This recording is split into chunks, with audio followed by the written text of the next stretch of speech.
আসসালামু আলাইকুম। আইটেক স্কুলের লার্ন ফার্স্ট পে লেটার সিরিজের নবম দশম শ্রেণীর আজকের লেকচার ভিডিওতে সবাইকে স্বাগতম। আজ আমরা পরিণত ও নাগরিকতা বিষয়ের চতুর্থ অধ্যায় নিয়ে আলোচনা করব, যে অধ্যায়ের নাম হচ্ছে রাষ্ট্র এবং সরকার ব্যবস্থা। আজ এই টপিকের আমরা রাষ্ট্র এবং সরকারের প্রকারভেদ সম্পর্কে আলোচনা করব। তাই দেরি না করে চলো শুরু করি আজকের লেকচার ভিডিও।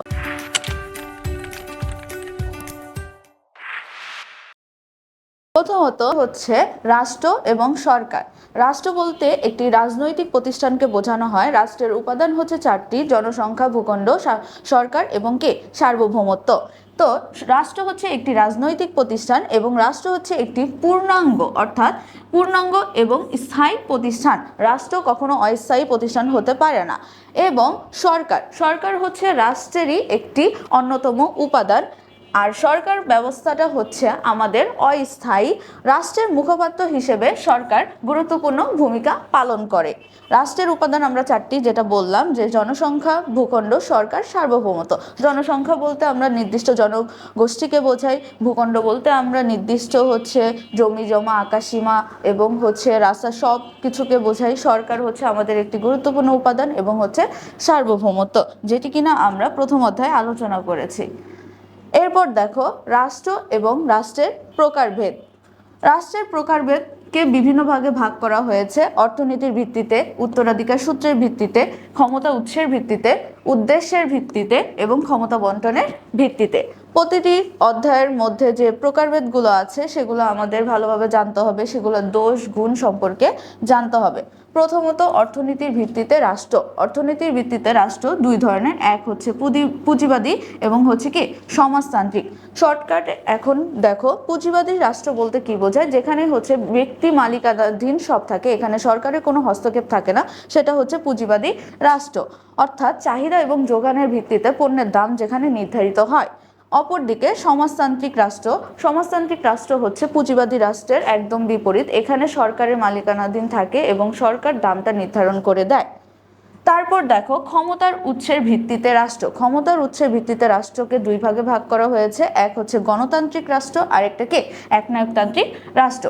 গণতান্ত্রিক রাষ্ট্র বলতে কি বোঝো? যেখানে হচ্ছে জনগণের ক্ষমতা থাকে এবং জনগণ দ্বারা সেই দেশটি পরিচালিত হয়, জনগণের মতামতকে প্রাধান্য দেওয়া হয়, সেটা হচ্ছে গণতান্ত্রিক রাষ্ট্র।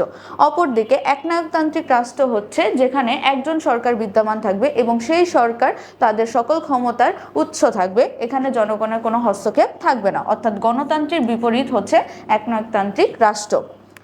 এরপর উদ্দেশ্যের ভিত্তিতে রাষ্ট্র আছে, যেটা কিনা জনকল্যাণমূলক রাষ্ট্র বলা হয়। যেখানে জনগণের কল্যাণের জন্য কাজ করা হয়, সেটা হচ্ছে জনকল্যাণমূলক রাষ্ট্র। এছাড়া উত্তরাধিকার সূত্রের ভিত্তিতে রাষ্ট্র রয়েছে, যেটাকে কিনা আরেকটা ভাবে আমরা রাজতন্ত্র বলতে পারি। রাজতন্ত্র হচ্ছে রাজাদের শাসন এবং রাজাদের অধিকার, যে রাজারা যে নিয়মে হচ্ছে দেশটি পরিচালনা করবে, সেটা হচ্ছে রাজতন্ত্র। রাজতন্ত্রকে দুই ভাগে ভাগ করা হয়েছে, এক হচ্ছে নিয়মতান্ত্রিক রাজতন্ত্র, আরেকটা কি নিরঙ্কুশ রাজতন্ত্র। নিয়মতান্ত্রিক উপায়ে রাজা বা রানী যখন হচ্ছে দেশ পরিচালনা করবে, সেটা হচ্ছে নিয়মতান্ত্রিক রাষ্ট্র। এবং নিরঙ্কুশ হচ্ছে এখানে রাজা রানী নিজের মতো করে যখন দেশ পরিচালনা করবে, সেটা হচ্ছে নিরঙ্কুশ রাজতন্ত্র। এছাড়া রয়েছে দেখো ক্ষমতা বন্টনের ভিত্তিতে। ক্ষমতা বন্টনের ভিত্তিতে রাষ্ট্র হচ্ছে দুই ধরনের, এক হচ্ছে এককেন্দ্রিক রাষ্ট্র, আরেকটা হচ্ছে কি যুক্তরাষ্ট্রীয় রাষ্ট্র। এককেন্দ্রিক রাষ্ট্র বলতে কি বোঝো? যখন হচ্ছে কোনো সরকার একটা কেন্দ্র থেকে রাষ্ট্র পরিচালনা করবে, তখন সেটাকে এককেন্দ্রিক রাষ্ট্র বলা হয়। এবং যুক্তরাষ্ট্রীয় রাষ্ট্র হচ্ছে যেখানে অনেকগুলো প্রদেশ মিলে একত্রে ক্ষমতা বন্টন করে শাসন করে, সেটা হচ্ছে যুক্তরাষ্ট্রীয় রাষ্ট্র। এরপর দেখো প্রতিটা শ্রেণী বিভাগকে আমরা এখন আলাদা আলাদা বিস্তারিতভাবে কি আলোচনা করব। অর্থনীতির ভিত্তিতে আমরা একটু আগে দেখেছি রাষ্ট্র দুই প্রকার, পুঁজিবাদী রাষ্ট্র আর একটি কি সমাজতান্ত্রিক রাষ্ট্র। এখন পুঁজিবাদী রাষ্ট্র বলতে কি বোঝো? সরকার বাজার অর্থনীতিতে কোনো নিয়ম প্রয়োগ করে না, অর্থাৎ এখানে সরকারের দাম নির্ধারণে কোনো হস্তক্ষেপ থাকবে না। পুঁজিবাদী রাষ্ট্রের মধ্যে একমাত্র ব্যক্তি পণ্যের দাম নির্ধারণ করে থাকবে। অর্থনৈতিক সিদ্ধান্তে কোনো প্রভাব ফেলবে না। অর্থনৈতিক বাজারজাতকরণ থেকে শুরু করে সকল ক্ষমতার উৎস থাকবে হচ্ছে ব্যক্তি। অর্থনৈতিক উৎপাদনের জন্য সব উপকরণের ব্যক্তি মালিকানাকে থাকে। অর্থাৎ এখানে যত উপাদান থাকবে, আমরা জানি যে সব উপকরণের ব্যক্তি মালিকানা, অর্থাৎ উপকরণগুলো কি কি ছিল? ভূমি, শ্রম, মূলধন, সংগঠন। এটি হচ্ছে অর্থনৈতিক উপাদানের উপকরণ। এগুলোর মধ্যে সরকারের কোনো হস্তক্ষেপ থাকবে না, অর্থাৎ ব্যক্তি মালিকানাই এখানে সবচেয়ে বেশি প্রযোজ্য। এরপর দেখো, সব সম্পদ ব্যক্তি মালিকানাধীন থাকবে। পণ্যের দাম নির্ধারিত হয় কিসের ভিত্তিতে? চাহিদা এবং যোগানের ভিত্তিতে। অর্থাৎ ব্যক্তি যখন হচ্ছে কোনো পণ্যের দাম হচ্ছে নির্ধারণ করবে, তখন সেটা নির্ভর করবে চাহিদা এবং যোগানের উপর। এখন চাহিদা বলতে কি বোঝো? অর্থাৎ কোনো কিছু পাওয়ার আকাঙ্ক্ষাকে আমরা চাহিদা বলি। আর যোগান বলতে কি বোঝো? কোনো পণ্যের সেবা বা উৎপাদক বাজারে যে দেয় সেটা হচ্ছে কি যোগান। অর্থাৎ তোমার কতটুকু পণ্য মজুদ আছে সেই অনুযায়ী যেটা থাকে সেটাই হচ্ছে কি যোগান। এখন দেখো, পুঁজির মালিকেরা সর্বাধিক মুনাফা লাভের আশায় কম উৎপাদনকে করে থাকে। অর্থাৎ এখানে তাদের একটা বলা যায় যে সবচেয়ে বেশি ইন্টেনশন যেটা থাকে সেখানে হচ্ছে সর্বাধিক মুনাফা অর্জন। ব্যক্তি মালিকানা বলো বা হচ্ছে পুঁজিবাদী রাষ্ট্র বলো, এখানে সর্বাধিক মুনাফা অর্জনই তাদের একমাত্র লক্ষ্য হয়ে দাঁড়ায়। আর এখানে যে শ্রমিকরা কাজ করে, শ্রমিকদের কম মুনাফা দেওয়া হয়, কিন্তু সর্বাধিক মুনাফাকে অর্জন করা হয়। তাদের কমকে মুনাফা দেওয়া হয় এবং যারা হচ্ছে ব্যক্তি মালিকানাধীন আছে তারা কি সর্বাধিক মুনাফা অর্জন করে। বর্তমান বিশ্বে অধিকাংশ রাষ্ট্রই কি পুঁজিবাদী রাষ্ট্র, যেমন যুক্তরাষ্ট্র ইত্যাদি। এখন দেখো হচ্ছে সমাজতান্ত্রিক রাষ্ট্র। সমাজতান্ত্রিক রাষ্ট্র হচ্ছে পুঁজিবাদী রাষ্ট্রের বিপরীত, কিন্তু পুঁজিবাদী রাষ্ট্রের মধ্যে সর্বাধিক মুনাফা অর্জন তাদের একমাত্র লক্ষ্য হয়, যেখানে সরকার এই সমাজতান্ত্রিক রাষ্ট্রের মধ্যে চায় সমতা বন্টনের ভিত্তিতে। অর্থাৎ পুঁজিবাদী রাষ্ট্রের কারণে সমাজের যে শ্রেণী বৈষম্য তৈরি হয় সেগুলো দূর হয় সমাজতান্ত্রিক রাষ্ট্র ব্যবস্থার মধ্যে। এখানে সরকার চায় হচ্ছে সমতার ভিত্তিতে রাষ্ট্র গঠন করার জন্য, অর্থাৎ সব কিছুতে সমান সুযোগ সুবিধা থাকবে সেই অনুযায়ী রাষ্ট্র গঠন করার ইচ্ছা পোষণ করে। এবং রাষ্ট্র মালিকানাধীন থাকে কি রাষ্ট্র বা হচ্ছে সরকার, এখানে ব্যক্তি কোনো মালিকানাধীন থাকবে না। স্বল্প সংখ্যক পুঁজির মালিকানাদের হাত থেকে শ্রমিক শোষণ বন্ধ হয়। আমরা আগের লেকচার টপিকে দেখলাম পুঁজিবাদী রাষ্ট্রের মধ্যে ব্যক্তি মালিকানাধীন সর্বাধিক মুনাফা অর্জন করে, কিন্তু শ্রমিক যারা আছে তারা কি কম মুনাফা অর্জন করে। কিন্তু এখানে ওই যে শোষণ মুক্ত শ্রেণী বৈষম্য সেটা কি সমাজতান্ত্রিক রাষ্ট্রের মধ্যে বন্ধ করে দেয়। আর শ্রমিকদের ন্যায্য অধিকারকে প্রদান করা হয়। অর্থনৈতিক উৎপাদনের উদ্যোগ এবং সম্পদের যে সমান বন্টন আছে সেটা কার নেতৃত্বে থাকে? রাষ্ট্রীয় কেন্দ্রীয় সিদ্ধান্তের নেতৃত্বে কে বিদ্যমান থাকে। এছাড়া এটাকে কি কল্যাণমূলক সেবা নীতিও বলা হয়। একনায়কতান্ত্রিক সরকার কি এখানে গঠিত হয়। এখন এখানে এটা একটা দোষের হিসেবে বলতে পারো যে সমাজতান্ত্রিক রাষ্ট্রের মধ্যে কি একনায়কতান্ত্রিক সরকার গঠিত হয়ে যায়, কেননা এখানে রাষ্ট্রের সকল ক্ষমতার উৎস হচ্ছে, যেহেতু সরকার নিয়মতান্ত্রিকভাবে পণ্যের দাম নির্ধারণ করে, সবকিছু সরকারের অধীনে থাকে, এজন্য এটাকে কি একনায়কতান্ত্রিক সরকারও কি বলা যায় না, কিন্তু এখানেও একনায়কতান্ত্রিক সরকারকে গঠন করা হয়ে যায়। তারপর দেখো ক্ষমতার উৎসের ভিত্তিতে রাষ্ট্র। ক্ষমতার উৎসের ভিত্তিতে রাষ্ট্র কয় ধরনের? দুই ধরনের, এক হচ্ছে গণতান্ত্রিক রাষ্ট্র, আরেকটা কি একনায়কতান্ত্রিক রাষ্ট্র। আমরা বলেছি গণতান্ত্রিক রাষ্ট্র বলতে কি বোঝো? যেখানে জনগণের শাসন থাকবে, জনগণের মতামতকে প্রাধান্য দেওয়া হবে, অর্থাৎ জনগণ হবে সকল ক্ষমতার উৎস, সেটাকে আমরা কি বলি? গণতান্ত্রিক রাষ্ট্র। এখন গণতান্ত্রিক রাষ্ট্রের আরও কিছু সংজ্ঞার মধ্যে যদি আমরা বলি যে জনগণের হাতে সকল ক্ষমতা ন্যস্ত থাকবে, জনগণের শাসন ক্ষমতা থাকবে, সকলে মিলে সরকার গঠন করবে একটা নিয়মতান্ত্রিক উপায়, এবং এখানে জনগণের মতামতকে প্রকাশ করার সুযোগ দেওয়া হয়, জনগণ নিজের মতামতকে প্রকাশ করতে পারে এবং সরকারের সমালোচনার সুযোগ থাকে। এখানে কোনো সরকারের দোষ ত্রুটি গুণ সব কিছুর কি সুযোগ থাকে মতামত পোষণ করার। নিয়মতান্ত্রিক উপায়ে সরকার পরিবর্তন হয়। কোনো সরকারের যখন ধরা হয় যে কোনো সরকার যখন হচ্ছে দেখছে একটি রাষ্ট্রের জন্য প্রযোজ্য নয়, তখন জনগণ চাইলে কি সে সরকারকে পরিবর্তন করতে পারে।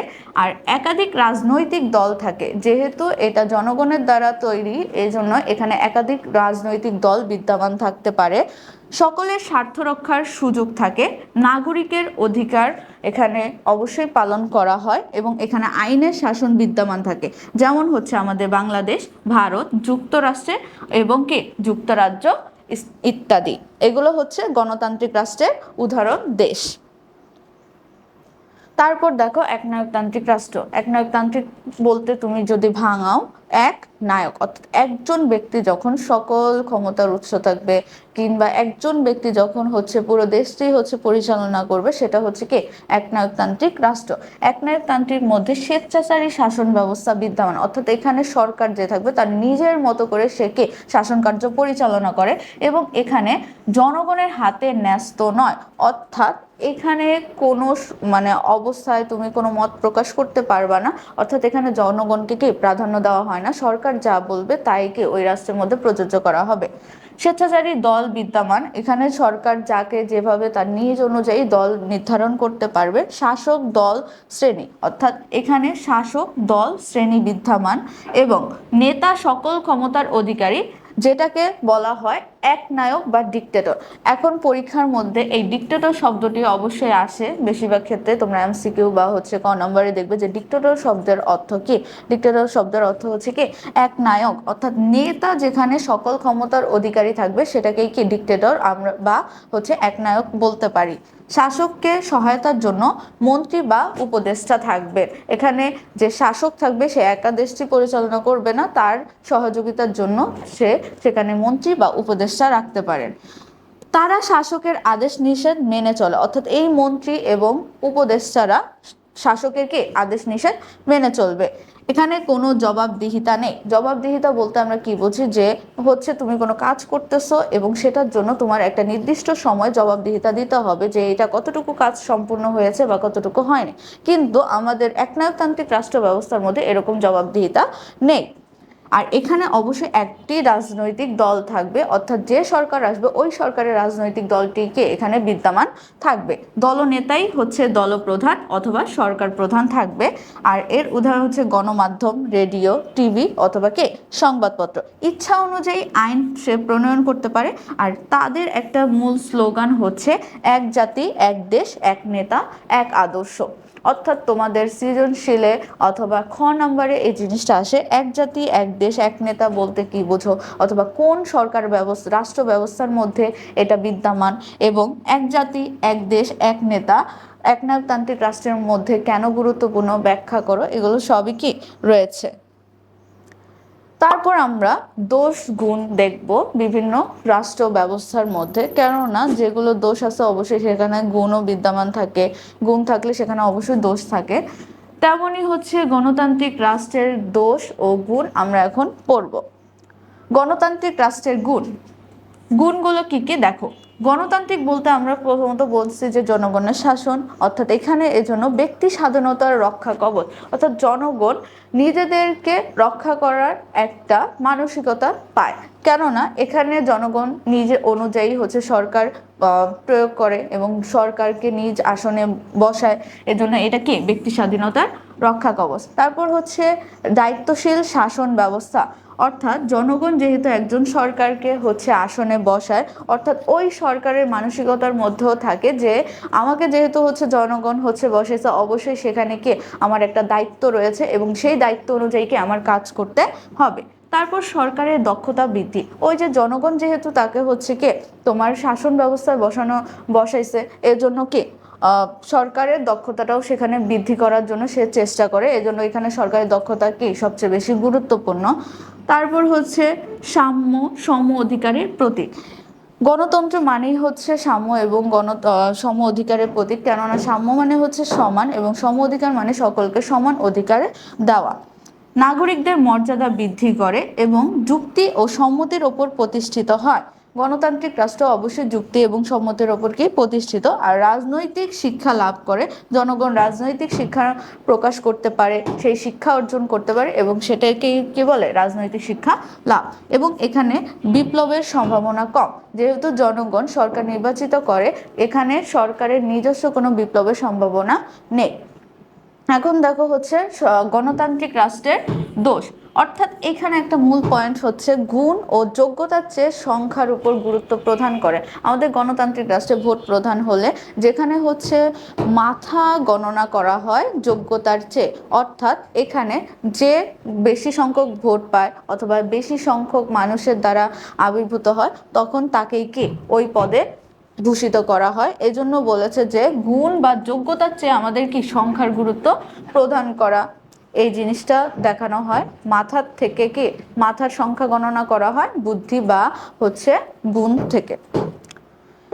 এছাড়া আরেকটা রয়েছে দলীয় শাসন ব্যবস্থা। রাজনৈতিক দল যেহেতু হচ্ছে বাংলাদেশ বলো বিভিন্ন দেশে যখন হচ্ছে নির্বাচন ব্যবস্থা হবে, এক এক মানুষ এক একজনকে ভোট দিবে, ওই রকমই বিভিন্ন ধরনের দলের আগমন আসবে। আর যে সরকার হচ্ছে তোমার হচ্ছে যে সরকার একটু আটকেছি, যে সরকার এখানে থাকবে সে সরকারের বিভিন্ন দল এবং বিরোধী দলকে এখানে প্রাধান্য থাকতে পারে। এখন দেখো গণতন্ত্র সফল করার উপায়, অর্থাৎ আমাদের যে গণতান্ত্রিক রাষ্ট্র বা বিভিন্ন দেশে যখন হচ্ছে গণতান্ত্রিক রাষ্ট্র থাকবে কিংবা গণতন্ত্র যখন আমরা সফল করতে যাব, গণতান্ত্রিক রাষ্ট্র হলেই হবে না, সেটা সফল করতে হবে। এজন্য আমাদের কিছু উপায় আছে, সেগুলো আমরা এখন পড়ব। অর্থাৎ গণতান্ত্রিক সফল করার উপায় এবং গণতান্ত্রিক আচরণ। প্রথমত গণতন্ত্র হচ্ছে একটা সর্বোৎকৃষ্ট এবং সবচেয়ে গ্রহণযোগ্য কি একটা উপায়। এটা বাস্তবায়নের জন্য অনেক পথ এবং প্রতিবন্ধকতা আছে, অর্থাৎ এটা যখন বাস্তবায়ন করতে যাবা তুমি অনেক বাধার সৃষ্টি হবে কিংবা তুমি এটা প্রয়োগ করার জন্য অনেক সমস্যার হিসেবেও পড়তে পারো। এখন এটা দূর করতে গেলে গণতন্ত্রের কি সাফল্য দরকার, যেমন শিক্ষিত জনগোষ্ঠী, অর্থনৈতিক সাম্য, ন্যায়ভিত্তিক সমাজ ব্যবস্থা, আইনের শাসন, একাধিক রাজনৈতিক দল ইত্যাদি। এই জন্য অর্থাৎ গণতন্ত্র যখন তুমি সফল করতে যাবা আর এটা যখন সাফল্যের দরকার হবে তখন তোমার কি শিক্ষিত জনগোষ্ঠী লাগবে, অর্থনৈতিক সাম্য লাগবে, অর্থনৈতিক সমান সুযোগ সুবিধা এবং ন্যায়ভিত্তিক শাসন ব্যবস্থা থাকবে, অর্থাৎ যে শাসন ব্যবস্থা হবে সেটা অবশ্যই ন্যায়ের উপর ভিত্তি করে চলবে এবং আইনের শাসন অবশ্যই পালনীয় থাকতে হবে এবং এখানে একাধিক রাজনৈতিক দলকে বিদ্যমান থাকবে। এখন সবচেয়ে বেশি প্রয়োজন নাগরিকের গণতান্ত্রিক মনোভাবাপন্ন হওয়া, অর্থাৎ নাগরিকের গণতান্ত্রিক মনোভাব আনতে হবে, যা কিনা আমরা হচ্ছে নিজ অনুযায়ী নিজের মতটা যখন প্রকাশ করব এবং সঠিক উপায়ে যেটা হচ্ছে আমরা প্রয়োগ করব সেই জিনিসটার কথা বলা হয়েছে। যেমন নাগরিকের কি গণতান্ত্রিক মনের মতো হতে হবে, তাই তাদেরকে ব্যক্তিগত, সামাজিক ও রাষ্ট্রীয় জীবনে সকল ক্ষেত্রে গণতান্ত্রিক আচরণকে করতে হবে।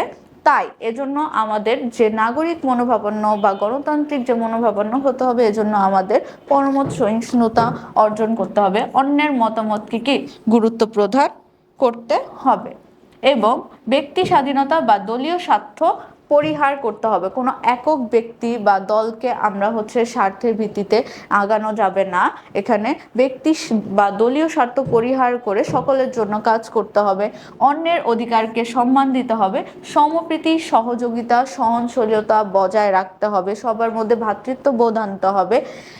এছাড়া ব্যক্তি স্বাতন্ত্র্যকে রক্ষা করতে হবে কিংবা শ্রদ্ধা করতে হবে। ব্যক্তি স্বাতন্ত্র্য কি, ব্যক্তি যখন নিজেকে নিয়ন্ত্রণ করতে পারে, যেমন হচ্ছে সুনাগরিকের বৈশিষ্ট্যতে আমরা পড়েছি যে বিবেক, বুদ্ধি, আত্মসংযম, এগুলোকে মেনে চলতে হবে এবং নির্বাচন এবং সুষ্ঠু নিরপেক্ষ হতে হবে। নির্বাচন অবশ্যই কি সুষ্ঠুভাবে হতে হবে এবং নিরপেক্ষ হতে হবে, আর এখানে অবশ্যই আইনের শাসনকে বজায় থাকতে হবে। এগুলো ছিল আমাদের গণতন্ত্র সফল করার উপায়। পরীক্ষার মধ্যে তখন আসে যে গণতন্ত্র সফল করার উপায়গুলো কি কি লিখো, তখন তোমাদের কি এগুলো সুন্দরভাবে পয়েন্ট করে দিতে হবে আর অবশ্যই এগুলো নোট ডাউন করে ফেলবে খাতার মধ্যে। আবারও বলছি, খাতার মধ্যে লিখলে সে পড়াটা তোমাদের বেশি মনে থাকবে, তাই অবশ্যই যা পড়ানো হয় এবং যেগুলো হচ্ছে মূল পয়েন্ট সেগুলো অবশ্যই তোমরা কি নোট ডাউন করে ফেলবে। এখন দেখো হচ্ছে একনায়কতান্ত্রিক রাষ্ট্রের দোষ। একনায়কতান্ত্রিক রাষ্ট্রের গুণ স্বাভাবিক হবে না, কেননা সেখানে স্বেচ্ছাসেবী শাসন ব্যবস্থা থাকবে, সেখানে একক দল ব্যবস্থা থাকবে, একজন সরকার যেহেতু হচ্ছে রাষ্ট্র পরিচালনা করে, জনগণের মতামত থাকে না, সেগুলো দ্বারা কি গুণের দিকে হবে না। এজন্য আমরা হচ্ছে একনায়কতান্ত্রিক রাষ্ট্রে কি দোষগুলো পড়বো। এটা অবশ্যই গণতন্ত্র বিরোধী। আমরা বলেছি যে গণতান্ত্রিক রাষ্ট্রের বিপরীতই হচ্ছে কি একনায়কতান্ত্রিক রাষ্ট্র, এজন্য হচ্ছে এটা গণতন্ত্রের বিরোধী, অর্থাৎ এখানে জনগণের শাসন বিদ্যমান থাকে না। এখানের মধ্যে স্বৈরাচারী শাসন ব্যবস্থা রয়েছে। এখানে সরকার যে হয় সে তার নিজের মতো করে স্বাধীনভাবে দেশ পরিচালনা করার সুযোগ পায়, এজন্য এটাকে স্বৈরাচারী শাসন ব্যবস্থাও বলা হয়। নেতৃত্ব রাজনৈতিক চেতনা সৃষ্টির অন্তরায়, অর্থাৎ এখানে নেতৃত্ব প্রদান করা হয় না এবং রাজনৈতিক চেতনা যে সৃষ্টি সেটাকে বাধা সৃষ্টি হয়। বিপ্লবের সম্ভাবনা বেশি থাকে, একনায়কতান্ত্রিক রাষ্ট্রের মধ্যে বিপ্লবের সম্ভাবনা বেশি থাকে এবং বিশ্ব শান্তির বিরোধী, এটা বিশ্ব শান্তিকে বিরোধী হয়ে দাঁড়ায়।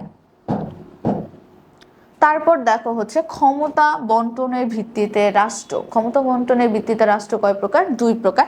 এক হচ্ছে কি এককেন্দ্রিক রাষ্ট্র, আরেকটা হচ্ছে যুক্তরাষ্ট্রীয় রাষ্ট্র। এককেন্দ্রিক রাষ্ট্র আমরা পড়েছি, যুক্তরাষ্ট্রীয় পড়েছি এবং এর দোষ গুণ সম্পর্কে আমরা আলোচনা করব। আচ্ছা, এখন হচ্ছে আমরা এককেন্দ্রিক রাষ্ট্র ব্যবস্থার এবং হচ্ছে যুক্তরাষ্ট্রীয় রাষ্ট্র ব্যবস্থা সম্পর্কে জানবো। এককেন্দ্রিক রাষ্ট্র ব্যবস্থা কি একটা কেন্দ্র থেকে যখন হচ্ছে কোনো সরকার পরিচালনা করবে সেটা কি এককেন্দ্রিক সরকার, এবং হচ্ছে যুক্তরাষ্ট্রীয় সরকার ব্যবস্থা হচ্ছে যখন হচ্ছে অনেকগুলো প্রদেশ মিলে হচ্ছে একটা আলোচনা হবে বা হচ্ছে রাষ্ট্র গঠন করবে, সেটাকে আমরা কি যুক্তরাষ্ট্রীয় সরকার বলি। এককেন্দ্রিক সরকার ব্যবস্থা কি সংবিধানের মাধ্যমে রাষ্ট্রের সকল শাসনতান্ত্রিক ক্ষমতা কেন্দ্রীয় সরকারের হাতে কি ন্যস্ত থাকবে, অর্থাৎ একটা কেন্দ্রের মধ্যে একজন সরকার বিদ্যমান থাকবে, সেখানে সকল ক্ষমতা কি সংবিধান অনুযায়ী তার হাতে কি ন্যস্ত থাকবে। কেন্দ্র থেকে পুরো দেশটাকে সে কি পরিচালনা করবে, শাসন কার্য সুবিধার জন্য বিভিন্ন প্রদেশে বিভক্ত বা ক্ষমতা অর্জন করতে পারবে। তার শাসন কার্য পরিচালনার জন্য তারা বিভিন্ন প্রদেশে তারা অল্প অল্প করে ক্ষমতা প্রদান করতে পারবে, কিন্তু পুরো যে মেইন বলো বা হচ্ছে মুখ্য যে বিষয়গুলো সেগুলো তার নিজ হাতে কি থাকবে। প্রয়োজন বোধে সরকার ক্ষমতা আবার ফিরিয়ে আনতে পারবে। এখন যাদের হচ্ছে বিভিন্ন প্রদেশে তারা শাসন কার্য অর্পণ করে তারা কিন্তু প্রয়োজনে আবার কি ওই ক্ষমতাটা ফিরিয়ে আনতে পারবে। এবং প্রাদেশিক যে আঞ্চলিক সরকারগুলো আছে কেন্দ্রের এজেন্ট হিসেবে কি কাজ করে, তারা যে বিভিন্ন প্রদেশে বিভক্ত করে সেখানে প্রাদেশিক বা আঞ্চলিক সরকার বিদ্যমান থাকে আর সেখানে এজেন্ট হিসেবে কি তারা কাজ করে থাকে। অর্থাৎ এককেন্দ্রিক সরকার ব্যবস্থায় কেন্দ্রের এজেন্ট হিসেবে কাজ করে কারা? প্রাদেশিক বা আঞ্চলিক সরকারগুলো, যেমন হচ্ছে বাংলাদেশ বা যুক্তরাজ্য।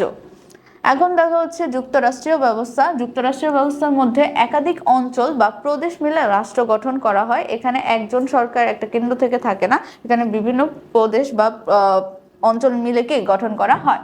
আর শাসন কার্যের জন্য বা সুবিধার জন্য সংবিধানের মাধ্যমে কেন্দ্র ও প্রদেশের অঞ্চলে ক্ষমতাকে বন্টন করা হয়, অর্থাৎ প্রতিটা প্রদেশের মধ্যে সংবিধান অনুযায়ী তাদের শাসনকে অর্পণ করা হবে, বিভক্ত করে দেওয়া হবে। যেমন হচ্ছে মার্কিন যুক্তরাষ্ট্রের মধ্যে এবং যুক্তরাষ্ট্রীয় ব্যবস্থাকে উদাহরণ। মার্কিন যুক্তরাষ্ট্রকে যুক্তরাষ্ট্রীয় ব্যবস্থার উদাহরণ। এখন দেখো হচ্ছে উত্তরাধিকারের ভিত্তিতে রাষ্ট্র। উত্তরাধিকারের ভিত্তিতে রাষ্ট্রকে আমরা দুই ভাগে ভাগ করেছি। এক হচ্ছে নিরঙ্কুশ রাজতন্ত্র, আরেকটা হচ্ছে কি নিয়মতান্ত্রিক রাজতন্ত্র। নিরঙ্কুশ রাজতন্ত্র কোনটা? যেখানে রাজা রানীর সকল ক্ষমতার অধিকার হবে, অর্থাৎ এখানে রাজা রানীর সকল ক্ষমতা বন্টন করার সুযোগ সুবিধা লাভ করবে, জনগণের অংশগ্রহণের এখানে কি সুযোগ নেই। অর্থাৎ এখানে রাজা রানীরা সংবিধান অনুযায়ী তাদের নিয়মকার্য পরিচালনা করে না, এরা তাদের ব্যক্তি মালিকানাধীন বলতে পারো বা ব্যক্তির অনুযায়ী কি তারা হচ্ছে শাসন কার্য পরিচালনা করে। বর্তমানে এসব রাষ্ট্র খুবই নগণ্য সংখ্যা, এগুলো দেখা যায় না, কিন্তু দেখা যায় আমাদের কোথায়? সৌদি আরবে। তারপর হচ্ছে নিয়মতান্ত্রিক রাজতন্ত্র। নিয়মতান্ত্রিক রাজতন্ত্রের মধ্যে রাজা রানী উত্তরাধিকার সূত্রে হচ্ছে ক্ষমতা আহরণ করবে, কিন্তু সংবিধানের ভিত্তিতে নিয়মের ভিত্তিতে তারা দেশটাকে পরিচালনা করবে আর এই সীমিত ক্ষমতাকে তারা হচ্ছে ভোগ করবেন। এখানে তাদের হচ্ছে ব্যক্তি অধিকার যেটা সেটা বিদ্যমান থাকে না, তারা হচ্ছে সংবিধান অনুযায়ী কি পরিচালিত হয়। আর প্রকৃত শাসন ক্ষমতা থাকে জনগণের নির্বাচিত প্রতিনিধিদের হাতে। এখানে জনগণের বলার বা প্রকাশ করার কি সুযোগ রয়েছে, যেমন যুক্তরাজ্যে, যেটাকে বলা হয় গ্রেট ব্রিটেন। আজকের ক্লাস এখানেই শেষ, দেখা হচ্ছে পরবর্তী লেকচার ভিডিওতে। আল্লাহ হাফেজ।